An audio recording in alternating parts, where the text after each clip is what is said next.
if you haven't seen it, just the sense. So obviously, like Julian said, we did have some limitations because we didn't have an endless bucket of money.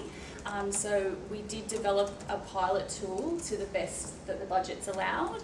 And like Julian explained, we went with really basic models at first and actually consulted with the business community. So we had about 55 businesses involved in that process. So it wasn't a tool that was developed in isolation by government saying, this is great. It really was, we relied on that business involvement to say, these are the things like the ticks, we want the email alerts, we want spatial features, we want all these sorts of things, and that helps shape how the pilot tool looks today. So with the Streamline program, we've got, and again, it's what John was saying, that businesses are time poor, and they want just one location for a lot of information. So we've got the website, and under the waste section, we've got WasteNot. So this takes you to the landing platform. Again, the businesses said they want really simple usability, very basic.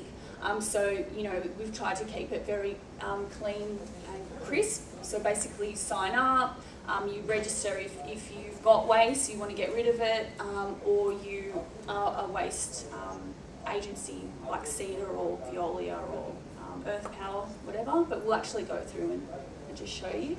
Yeah, so we wanted minimal barriers to users. So you don't have to sign in to use the site.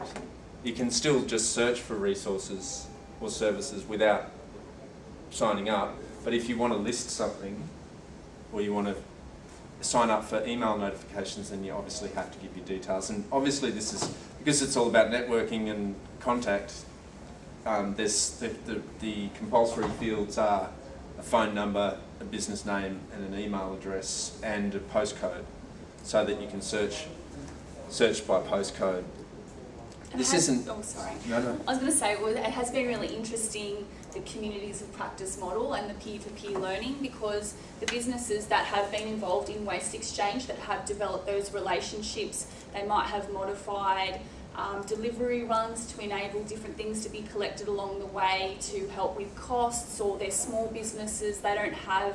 Because one of the things that we really notice, and you probably notice yourselves through small business, is they might not have a continuous volume, that they think that it's not economically viable to do recycling or whatever. But if they, go in partnership with a few people in, like their neighbours or in the street, then that suddenly becomes a lot more economical because it's economies of scale.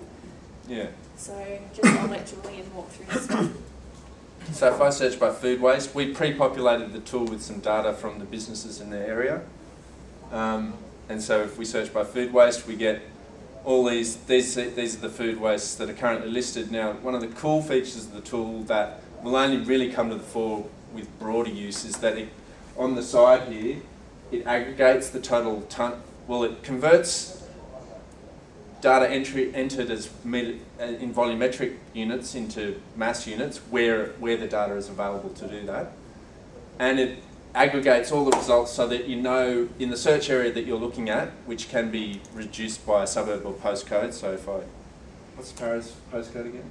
215.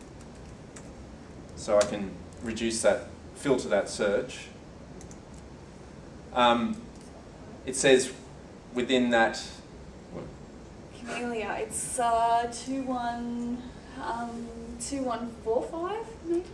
No, that's where my phone. Yeah, that's my own postcode. Just go back. Yeah, alright.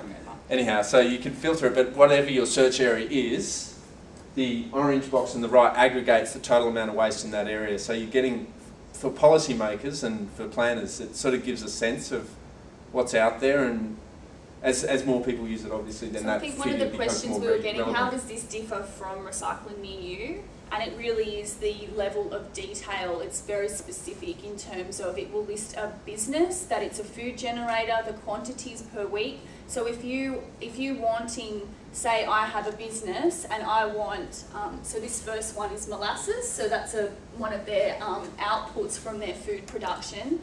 And for me, I need molasses as an input. It's important that you know how regular those volumes are, so then that can be an ongoing sustainable exchange. And that's how it goes. So then I would get an email, I'd, you know, call Julie and say, hey, let's hook up, I really want your molasses.